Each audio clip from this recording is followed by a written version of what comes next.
Okay, on the show today, Alexander Bard. So Wikipedia describes him as all kinds of things.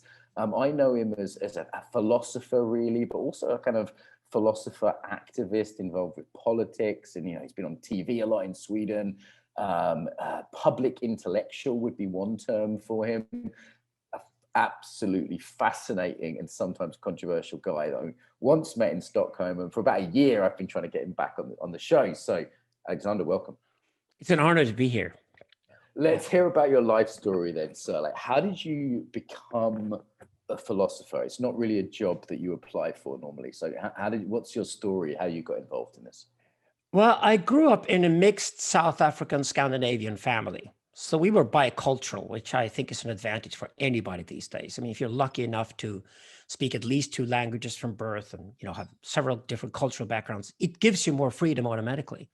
So I was, fostered to be free. We got out of apartheid in South Africa, arrived in Scandinavia and had a mixed race family. So it's just like, do what you want, pursue your own things in life.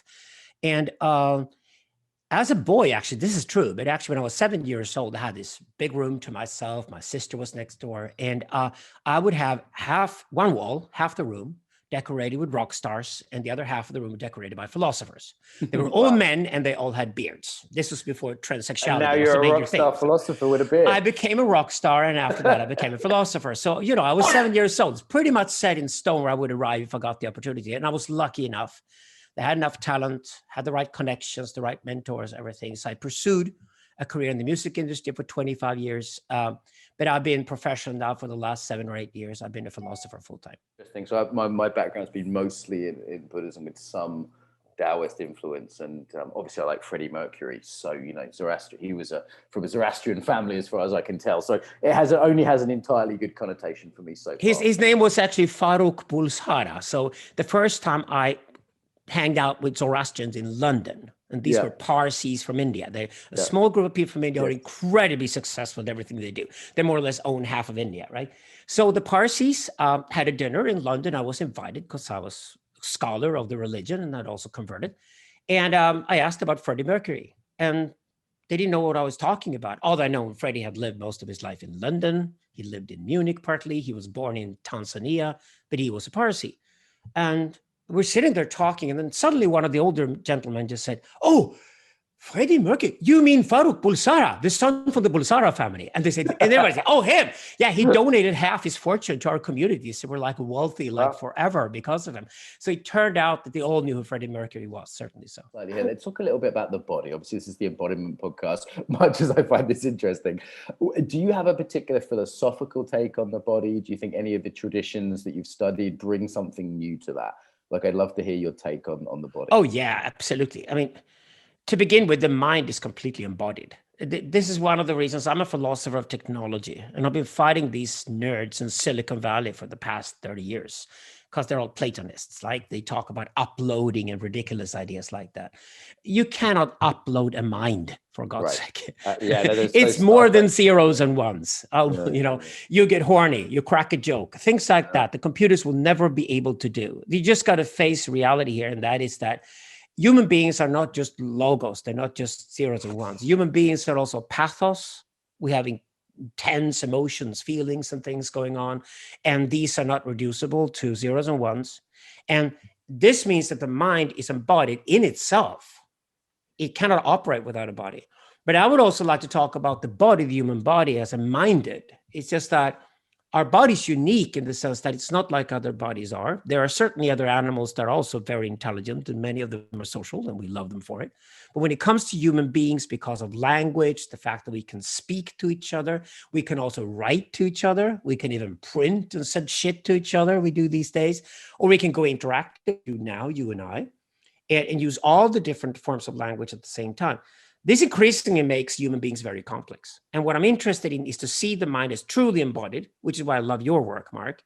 But I also like to think of the idea, what if we extend the concept of embodiment, because we are extending ourselves by using new forms of language all the time. And these are the most dramatic shifts in human history we've seen. The fact that we speak, the fact that we print, right? The fact that we print and the fact that we eventually also went interactive are the four major revolutions of mankind. And I think the last one is the one we're in the middle of right now, to understand what interactivity really is. Say those four again. I just want to slow you down a bit because this bears chewing on. Say the four again. First, we speak. Mm-hmm. We speak. We're humans. Then we've done that for at least the last 200,000 years in a meaningful way, in a structured way, meaning it's powerful. And on top of that, we started writing some 8,000 years ago and developed civilization because of it. Right? Because then ideas can be written down, they can be passed on. There's a we could permanently settle. There's no way you can create a culture of permanent settlement without written language. Because it requires a certain amount of complexity. And as long as you have to memorize everything in your head, you cannot create a society as complex as a permanent settlement. Okay, we'll come to masculine and feminine, but let's complete on this list then. So we're linguistic, we speak, we then write, which is kind of a revolution and has profound implications. What are the next two? And of course, then we develop writing techniques and new alphabets and things. And every time we do that, it turns out there's a revolution that just happened, right? So after written language, the next major revolution in history is the printing press. And it was developed first in China, but they didn't know how to use it properly to their advantage. Mm-hmm. So it was later in Europe with cheap paper and other things that were also necessary. Starting in 1450 in southern Germany, the printing press revolutionized the world. And this is the brief period of history when Europe came to the center of the planet. Right, because instead of having to spend months writing a book, copying it by hand, you could spend a matter of hours, you could mass produce books. Yeah. So knowledge could be spread at a scale which wasn't even possible before. All came out of the printing press revolution. And the fourth one? The fourth one is the one we started living in since the 1980s. It's the internet revolution, because the interactive language is so radically different from printed language. To begin with, we basically put a megaphone into the mouth of every human being. The amount of cultural output is exploding. And the two things to keep in mind here, a lot of it is junk. Right. And out of the 18 million songs or so on Spotify, actually 5 million are never heard by anybody. Right. This is curve, the long. This is like the junk bottom of it. And then there's a curve to that which is consumed. And, but I would say it also means you kill the talk, because we used to live in a very centralized world. You'd have a capital, politics would be a central organization, academia would be centrally organized, so knowledge would be centrally organized, a mass media would be like a few newspapers would print the truth, and this is how things are actually operating, and they would pretend they'd be a little different opinions in between them, but basically they had the same ideology too.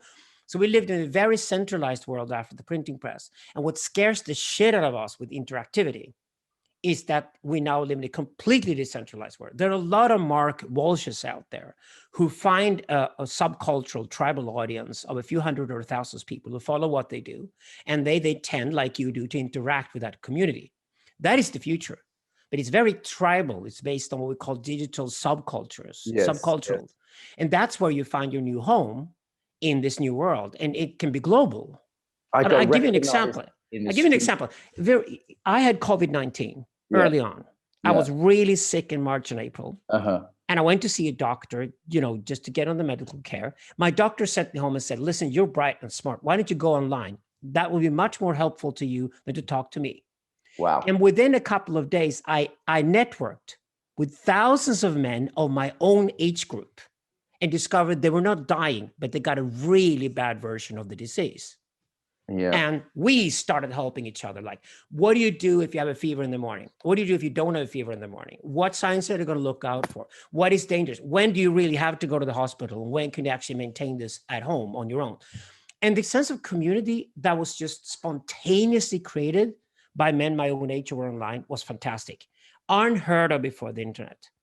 So these things are the great things with the internet, but the problem with the internet is that the narrative is completely fucked up. Yeah, and earlier you did talk about having pride in where you come from. I mean, how do countries survive this internet age? Do they? Or, is Sweden and England and the United States, are they things 50 years from now? Because, I'm walking down the street here, I meet someone who knows about the Embodiment Conference. We have more in common about that. I'm a British person meeting an American in Mexico, and we end up having dinner talking about embodiment. Like donation, people are working virtually. It's almost an anomaly for you to be spending winter at home in Scandinavia, right? You haven't done it in 30 years. like, can countries survive this sort of decentralization? Do you want to know who's the winner? The city states. Look at the world map. Places like Singapore and Dubai, Monaco. Why? They're doing well, aren't they? I worked in 2 countries in Europe. I actually advised the governments. They're called Estonia and Slovenia. And the reason why I love these countries is they're beautiful, and people are clever and sharp, but they're also small, meaning you can have an idea and you can have that idea implemented within weeks if it's a great idea and it gets popular. I think the old empires, the final empires, are not the European ones, because they did fall apart after 1945, thankfully. But I think America, and I think China and Russia are really unstable, old style empires that we don't need any longer. And I always get asked this question by Americans: what is it that America needs? You know, we are so polarized. Well, you're not really listening to anybody else, are you, to begin with? It's just like America is only obsessed about America. It's like America is like your old uncle that got stuck up his own asshole.